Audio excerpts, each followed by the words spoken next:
इस कहानी की शुरुआत 1 अक्टूबर 2025 को कुराविलंगुड़ पुलिस स्टेशन में दर्ज हुए एक शिकायत से होती है। केरल के कोट्टायम जिले के तहत आने वाले इस पुलिस स्टेशन में आकर कुछ लोग शिकायत करते हैं कि कनकरी गांव में रहने वाली उनकी एक रिश्तेदार पिछले कुछ दिनों से किसी का फोन नहीं उठा रही है। पहली नजर में फोन ना उठाना एक मामूली बात लगती है, लेकिन शिकायत करने वाले लोग कुछ अनहोनी की आशंका जताते हैं। इस कारण पुलिस वाले शिकायत दर्ज करने के तुरंत बाद मामले की हकीकत को जानने के लिए फोन न उठाने वाली महिला के घर जाने का फैसला करते हैं। इस महिला का नाम जेसी सैम जॉर्ज था। उम्र लगभग 50 साल थी। जेसी ने अपने जीवन का शुरुआती हिस्सा अपने पति के साथ सऊदी अरब में गुजारा था। वहां वो अपने पति सैम जॉर्ज के साथ रहा करती थी। उनके 3 बच्चे भी थे, 2 बेटे और 1 बेटी।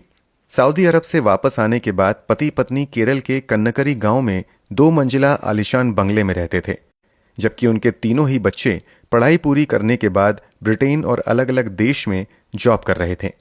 दरअसल 29 सितंबर 2025 को जब जैसी के बच्चे उसे फोन करने की कोशिश करते हैं तो वो फोन नहीं उठाती है। शुरुआत में बच्चों को लगता है कि शायद मां बिजी होने की वजह से फोन नहीं उठा रही है, इसलिए वो लोग इंतजार करते रहते हैं। इस तरह एक दिन इंतजार में ही कट जाता है। बारी बारी से सभी बच्चों द्वारा फोन करने के बावजूद जब 1 अक्टूबर तक फोन रिसीव नहीं होता है, तब जाकर वो केरल में ही रहने वाले अपने कुछ करीबी रिश्तेदारों से बात करते हैं और मां द्वारा फोन ना उठाने की जानकारी देते हैं।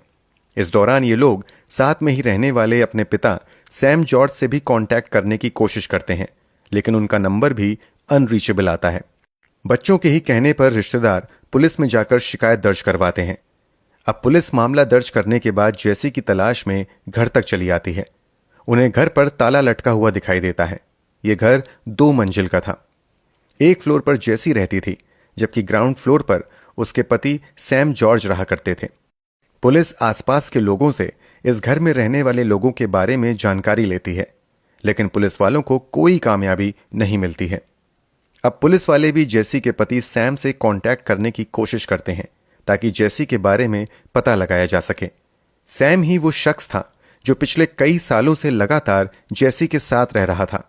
जब पड़ोस के लोगों से पूछताछ करने के बावजूद पुलिस वालों को कोई जानकारी नहीं मिलती है, तब पुलिस वाले जैसी और सैम दोनों के ही नंबर की डिटेल्स निकलवाने का फैसला करते हैं। जब पुलिस को नंबर की कॉल डिटेल्स और लोकेशन हिस्ट्री मिलती है तो कुछ हैरान कर देने वाली जानकारी सामने आती है। जैसी की आखिरी लोकेशन उसके घर की ही मिलती है। जैसी का मोबाइल भी 26 सितंबर की शाम 6 बजे से स्विच ऑफ मिलता है, लेकिन उसके पति सैम की लोकेशन पिछले कई दिनों से कई बार बदल चुकी थी। अब पुलिस वालों को लगने लगता है कि दाल में जरूर कुछ काला है, इसलिए सैम लुका छुपी कर रहा है। अब पुलिस वालों की एक डेडिकेटेड टीम सैम को ढूंढने में लगा दी जाती है, ताकि न केवल सैम का पता लगाया जा सके बल्कि उसके जरिए जैसी तक भी पहुंचा जा सके। सैम की लोकेशन हिस्ट्री से पता चलता है कि जब 26 सितंबर 2025 की शाम 6 बजे जैसी का मोबाइल बंद हुआ था, तब ठीक उसी रात सैम की लोकेशन कोट्टायम जिले से बदलकर इडुक्की जिले की तरफ हुई थी।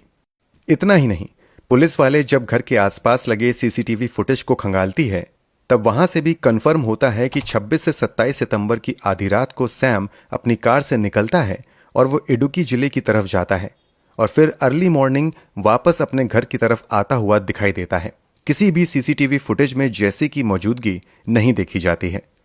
अब पुलिस वालों का शक यकीन में बदलने लगता है कि जरूर जैसी के गायब होने के पीछे सैम का ही हाथ है।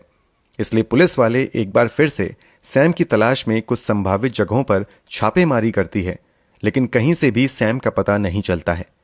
इस बीच सैम की लोकेशन ट्रैक होती है। वहां से पुलिस वालों को पता चलता है कि सैम केरल से निकलकर कर्नाटक की तरफ चला गया है। उसकी लोकेशन मैसूर के आसपास की पाई जाती है। अब केरल पुलिस तुरंत बेंगलोर पुलिस से कांटेक्ट करती है और उनसे सैम को गिरफ्तार करने में मदद मांगती है। इस तरह बेंगलोर पुलिस और केरल पुलिस ज्वाइंट ऑपरेशन शुरू करती है और फाइनली मैसूर से 3 अक्टूबर 2025 को सैम को एक होटल से गिरफ्तार कर लिया जाता है।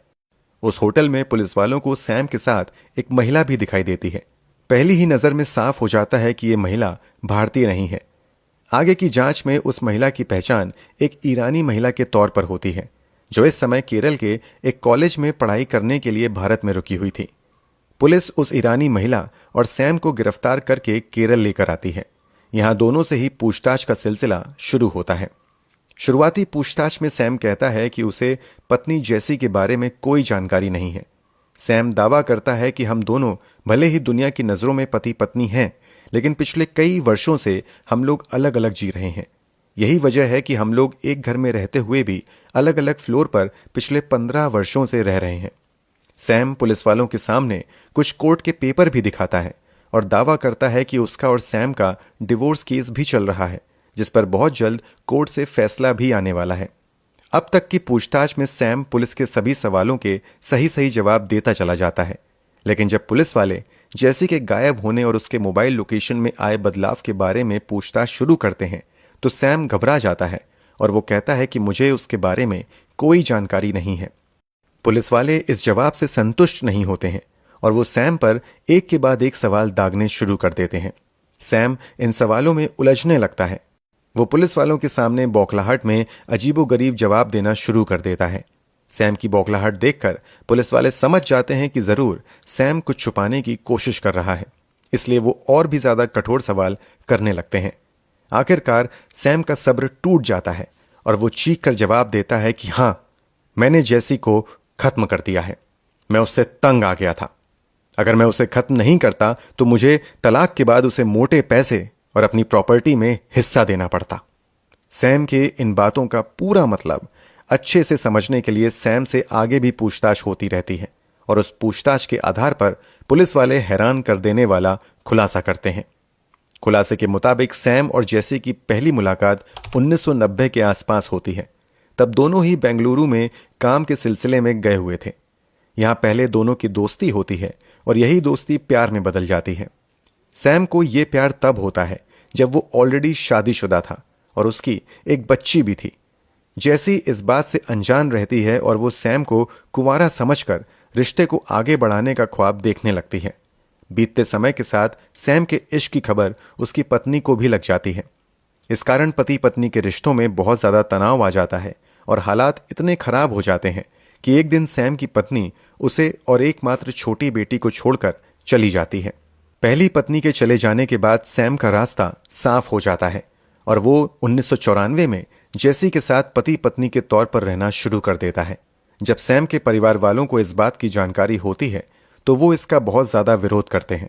इस विरोध के कारण सैम जेसी के साथ धार्मिक तौर पर ना तो चर्च में शादी कर पाता है और ना ही कोर्ट में इन दोनों की शादी का रजिस्ट्रेशन हो पाता है। फिर भी दोनों पति पत्नी के तौर पर साथ में रहने लगते हैं। इतना ही नहीं, सैम अपने सभी डॉक्यूमेंट्स में जेसी का नाम पत्नी के तौर पर लिखने लगता है। आने वाले समय में जेसी सैम के 2 बेटों को भी जन्म देती है।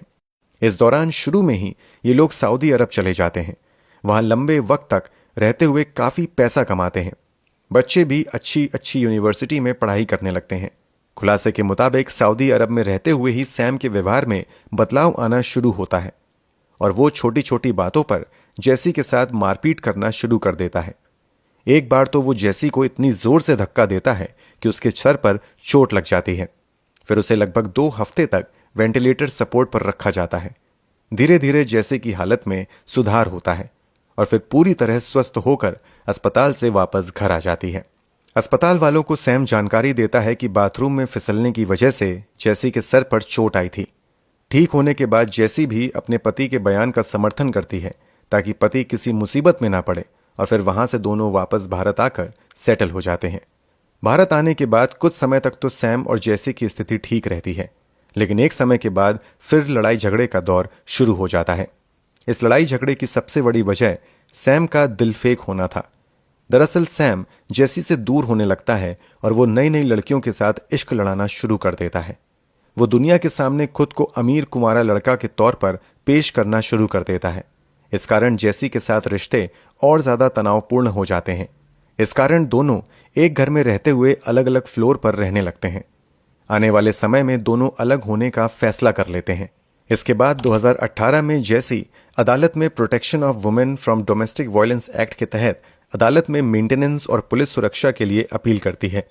अदालत में सैम कहता है कि इन दोनों की शादी ना तो धार्मिक तौर पर कभी हुई और ना ही कानूनी तौर पर इन दोनों की शादी का रजिस्ट्रेशन हुआ है। इसलिए वो जैसी को किसी भी तरह से गुजारा भत्ता देने के लिए बाध्य नहीं है।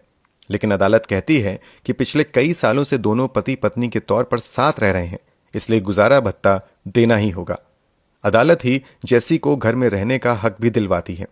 इधर सैम विदेशी महिलाओं को अपने जाल में फंसाने के लिए साजिश के तहत 57 साल उम्र होने के बावजूद 2014 में वो केरल के ही एमजी यूनिवर्सिटी के स्कूल ऑफ टूरिज्म स्टडी में master of travel and tourism management के कोर्स में एडमिशन ले लेता है।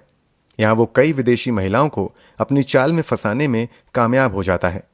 कुछ महिलाओं को वो शादी के ख्वाब दिखाकर अपने बंगले पर भी लाने में कामयाब हो जाता है, लेकिन ऐन मौके पर जैसी सामने आकर उसके प्लान पर पानी फेर देती है।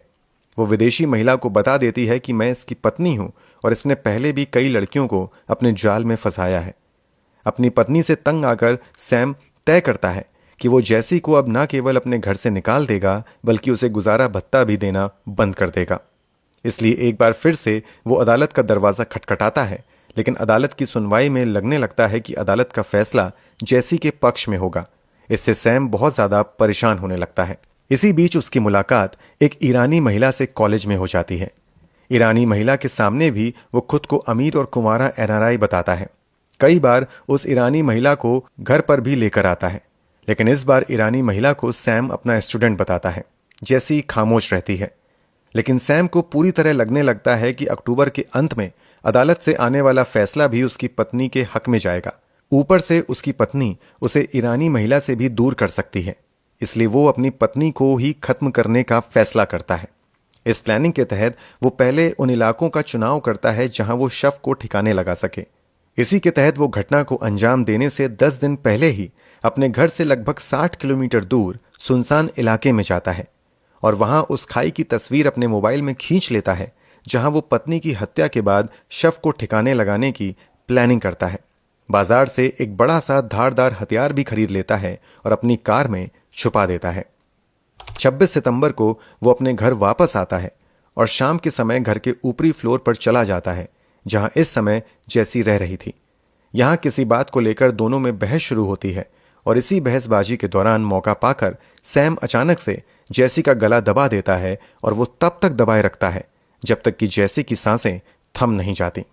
जैसी की डेथ कंफर्म होने के बाद सबसे पहले सैम उसका मोबाइल फोन ऑफ कर देता है और फिर रात होने का इंतजार करने लगता है। प्लानिंग के तहत रात के अंधेरे में वो जैसी की डेड बॉडी को अपनी गाड़ी के पिछले हिस्से में रखता है और फिर कोटायम इडुक्की हाईवे पार करके उस जगह पर पहुंच जाता है जिसे उसने डेड बॉडी को फेंकने के लिए चुना था। यहां आकर उस 50 फीट गहरी खाई में जैसी की डेड बॉडी फेंक देता है। इसके बाद वो बड़े आराम से घर वापस आता है और थोड़ी देर बाद अपनी कार को दिन के उजाले में शहर के एक भीड़भाड़ इलाके में खड़ी करके चला जाता है। यहां से वो अपनी ईरानी महिला मित्र को कॉल करता है और फिर उसे मैसूर का मशहूर दशहरा दिखाने का बहाना बनाकर अपने साथ लेते हुए बेंगलुरु की ओर निकल जाता है। इस बीच जैसी के बेटे और बेटी उससे बात करने की कोशिश में फोन करना शुरू करते हैं, लेकिन फोन ना लगने की स्थिति में रिश्तेदारों से बात करके पुलिस में शिकायत दर्ज करने को कहते हैं और आखिरकार पुलिस मैसूर से सैम को गिरफ्तार करते हुए पूरे मामले का खुलासा कर देती है। सैम के बयान के आधार पर पुलिस वाले उसकी निशानदेही पर 50 फीट गहरी खाई में जैसी की डेड बॉडी ढूंढने के लिए सर्च ऑपरेशन शुरू करते हैं और काफी मेहनत के बाद बेहद ही खराब हालत में जैसी की डेड बॉडी बरामद कर लेते हैं। उसे पोस्टमार्टम के लिए भेज दिया जाता है। इसके अलावा पुलिस वो कार भी बरामद कर लेती है जिसका इस्तेमाल डेड बॉडी को ठिकाने लगाने के लिए किया गया था। इतना ही नहीं, पोस्टमार्टम रिपोर्ट से गला घोंटकर जान लेने की भी पुष्टि हो जाती है। सैम ने कार को सुनसान इलाके में पार्क करने से पहले अच्छे से धुलवा दिया था। इसके बावजूद फॉरेंसिक टीम को कार के अंदर से कई अहम सबूत मिल जाते हैं। इतना सबूत जुटाने के बावजूद पुलिस वाले अब तक जैसी का 2 मोबाइल फोन बरामद नहीं कर पाए थे, जो इस मामले में बड़ा सबूत हो सकता था। जब मोबाइल फोन के बारे में सैम से पूछा जाता है तो वो बताता है कि उसने जैसी के दोनों मोबाइल फोन को एमजी यूनिवर्सिटी कैंपस में बने एक बड़े से तालाब में फेंक दिया था। यह तालाब लगभग 60 फीट गहरा था। एविडेंस को और मजबूत करने के लिए इस मोबाइल फोन का मिलना बेहद जरूरी था, इसलिए पुलिस वाले मोबाइल फोन ढूंढने के लिए सर्च ऑपरेशन शुरू करने का फैसला करते हैं और इसमें स्पेशलिस्ट स्कूबा ड्राइवर की मदद लेने का फैसला किया जाता है। इस काम के लिए पुलिस वाले टीम इमरजेंसी केरल नाम की एक एक्सपर्ट टीम की मदद लेने का फैसला करते हैं। ये टीम 6 अक्टूबर 2025 को अफजल नाम के एक्सपर्ट तैराक के नेतृत्व में मोबाइल फोन ढूंढने का कठिन काम शुरू करती है और कई घंटों की मेहनत के बाद 60 फीट की गहराई से जैसी का मोबाइल फोन बरामद कर लेती है। दूसरा मोबाइल फोन अगले दिन यानी 7 अक्टूबर को ढूंढ लिया जाता है। इन सभी एविडेंस और सैम की स्टेटमेंट के आधार पर पुलिस वाले उसे अदालत में पेश करते हैं, जहां से उसे जेल भेज दिया जाता है। पुलिस इस मामले में ईरानी महिला से भी कई घंटे की पूछताछ करती है। शक जताया जाता है कि कहीं जैसी की हत्याकांड में ईरानी महिला का तो हाथ नहीं है, लेकिन पुलिस की कई घंटों की पूछताछ में एक भी ऐसा सबूत नहीं मिल पाता है जो ईरानी महिला का इस पूरे मामले में हाथ होने की ओर इशारा करे। जांच में साफ हो जाता है कि सैम ने ईरानी महिला को झूठ बोलते हुए गुमराह किया और खुद को कुंवारा बताया। उसने ईरानी महिला को बिना कुछ बताए ही चुपचाप अपना रास्ता साफ करने के लिए और प्रॉपर्टी पर पूरा कब्जा करने की नीयत से जैसी को अपने रास्ते से हमेशा के लिए हटा दिया। इस जांच के बाद ईरानी महिला को बरी कर दिया जाता है, जबकि सैम आज भी सलाखों के पीछे अपने किए की सजा का इंतजार कर रहा है। दोस्तों, सैम के किए की सजा का फैसला तो अदालत करेगी, लेकिन आपको मौका मिले तो गुनाह साबित होने पर गुनहगार को क्या सजा देंगे, कमेंट बॉक्स में जरूर बताएं। अगर आपको हमारी मेहनत पसंद आई हो तो इस वीडियो को लाइक करते हुए शेयर भी करें